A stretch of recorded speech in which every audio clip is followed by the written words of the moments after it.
Good morning from the Storm Tracker 33 Weather Center. I'm Chief Meteorologist Jesse Gunkel. We've been continuing to monitor these storms. Obviously, we've got complete team coverage. Ashley and Jasmine in the background right now, kind of keeping a very close eye on these storms. Luckily, we've been staying just below that severe threshold. Obviously, we have had some gusty winds out there and some pretty heavy rainfall, but this is a quick mover, and that is a very good thing for us. Obviously, we're not going to have to worry too much about flash flooding.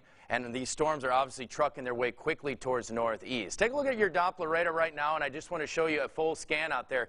And you can see we've got that line of thunderstorms driving through southern Mississippi down towards the coast. You can see there are a couple kinks in that main line. That is the area of concern. Still the possibility that we could be seeing those winds maybe gusting up to about 55 miles per hour for a lot of areas. Obviously, we're still staying below that severe thunderstorm warning. There is one just along I-55, but that is in southern Mississippi, a little bit closer to the Macomb and Brookhaven area. But we are keeping a close eye a little bit further south, and the reason is, as you see here, which they may extend that tornado watch a little bit further south. You got a couple areas just around the Morgan City area between there and Pierre Part. You can see that bright little purple area that's kind of popping up on the radar. Again, that potential for some very large hail, and yes, even the possibility of a spin up there. So keep a very close eye if you live in the Morgan City area. I'm guessing those winds are going to probably start to swirl soon. As you also notice, just down the road is the Thibodaux area, just a little bit north of Houma, and that eventually, obviously, as you see the current path of this, it's not a good one because it's heading directly towards New Orleans. So for all of those down there for the championship, obviously, this weekend, a lot of people, a lot of fans, a lot of festivities already kind of going on right now. Again, not a good scenario for that potential for an isolated tornado or two early on this morning. So I do want to kind of push ahead here just to kind of show you a little bit of timing out there. And as you see, Gonzales could be hit around just a little bit after 8 o'clock, so not too much further. It's now 7:47 out there. Kentwood around 8:30, 8:49 in the Macomb area, and Hammond just about 9:15. So a little bit longer, just over an hour. And again, this is a quick mover moving towards the east now, or northeast now at about, what, 50 miles per hour, Ashley? Miles per hour. Yeah, 55 miles per hour. So again, this is a pretty intense line of storms at this point. Just kind of look at a wider shot. You can see that it's also jam-packed with a lot of lightning. Lightning can do a lot of damage, power outages, and yes, could even cause fires. So be well aware of that. And that goes throughout the entire line. And it really doesn't take much for these storms to get to that next level where it quickly gets severe. That's why we're kind of saying keep alert out there. And as you see also that this storm system has a history of producing some very dangerous weather out there. Multiple tornadoes across much of the Midwest, and also a lot of wind damage across portions of Texas, northern Louisiana, and even into the Arkansas area. So again, this is something not to take too lightly, even though we are kind of clear so much, I would say, here in the capital area, but there still is that potential just a little bit further east. So we're talking Livingston down towards Ascension, Assumption, and then moving towards Tangipahoa Parish. So Ashley, you want to take it away to talk about the tornado watch right now? Yes, so the tornado watch is going to continue through noon, and that as that line progresses, as Jesse was just mentioning, and it moves north-northeast, we still have that potential within that line of the squall line that we were just tracking. You still could see a few spin-up tornadoes. So even if there's a severe thunderstorm warning issued for your area, you want to take it seriously because, again, straight line winds, tornadoes, it could definitely pose some widespread damage for a good portion of the area. So you want to stay away from windows. If you are watching us right now, be sure to get away. I know we like to watch some of these storms, and we've been watching this storm on the tower cam, and it's quite impressive, and it's producing a lot of lightning. But with wind and then even tornadic, some tornadic opportunity out there, you do want to still put as many walls between you and the outside as possible. Don't be on the second level. If you live in an apartment complex, that is a different story. You may want to make friends with neighbors. If any warnings are issued for your area, you will definitely want to get to the lowest level. Again, put as many walls between you and the outside. If you live in a mobile home, I would suggest finding shelter until these storms pass because, again, lightning and then the gusty winds on top of what we're already seeing. Wind gusts upwards over 40 miles per hour, and we have that wind advisory. That was tapered back from the afternoon to noon now, but but that includes the entire area, as we could frequently see wind gusts in excess of 30 miles per hour, 30, 35. And some of these wind gusts, Gonzales, 40 miles per hour.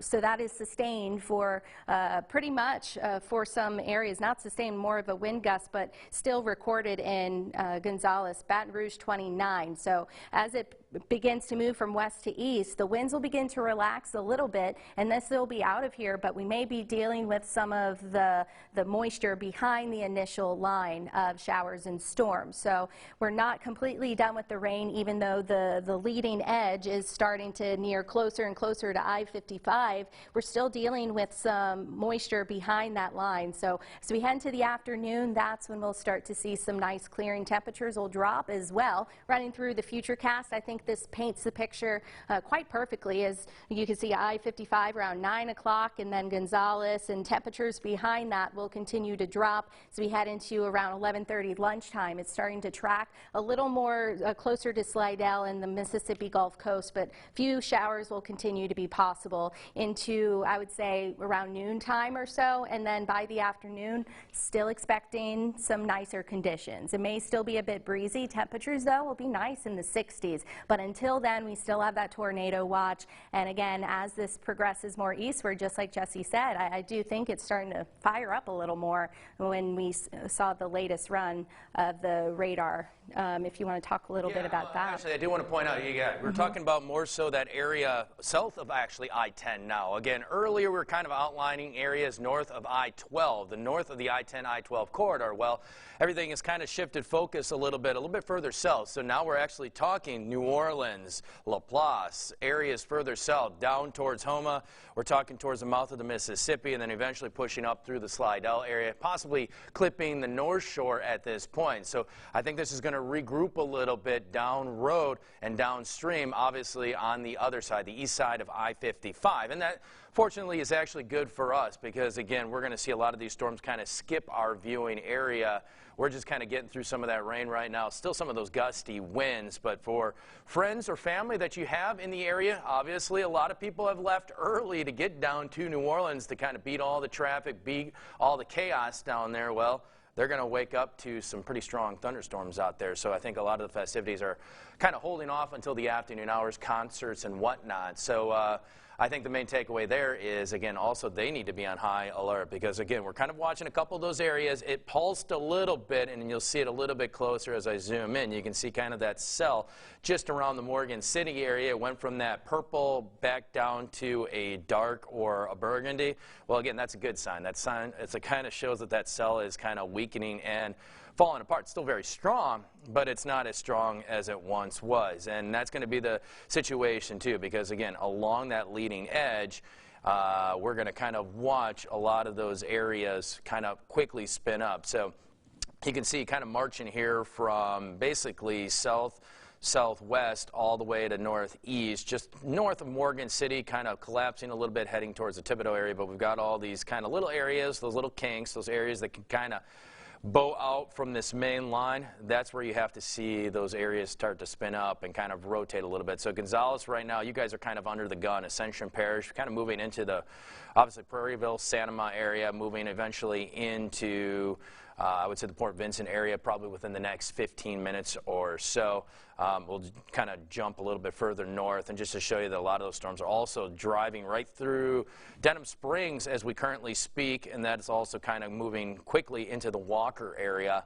But again, just a fast mover. A lot of these storms moving into St. Helena Parish at this point. You can see how it's kind of starting to bow a little bit. You can see it on the green arrow right here. I'm kind of showing you right here. So watch out for those winds that kind of start picking up right along that state line, southern Mississippi, northern Louisiana, just before the Kentwood area, kind of driving up right across the border. Otherwise, again, we've got another little kind of ripple a little bit further down the road, and that's what we're obviously watching, because we'll get back to, let's see if we got the velocity here, and just kind of see if we got some areas out there. Yeah, you're kind of watching that leading edge a little bit, and you see from a little bit south of Gonzales, just around Donaldsonville, you're probably getting some pretty strong wind gusts. Staying below that severe threat, but still again, enough to break some tree limbs.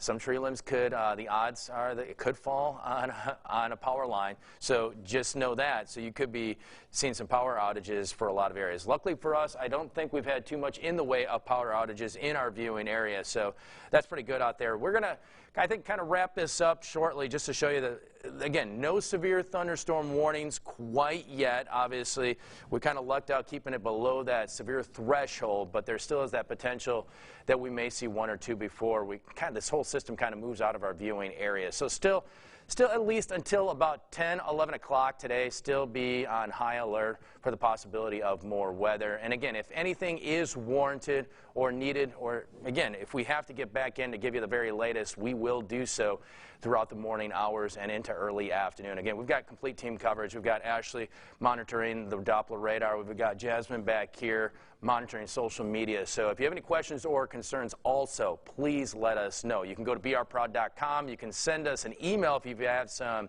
viewer pictures or some wind reports. You can go to news@brproud.com. And for obviously the very latest, again, we're on all social media platforms. But thanks again for joining us this morning, and please stay safe.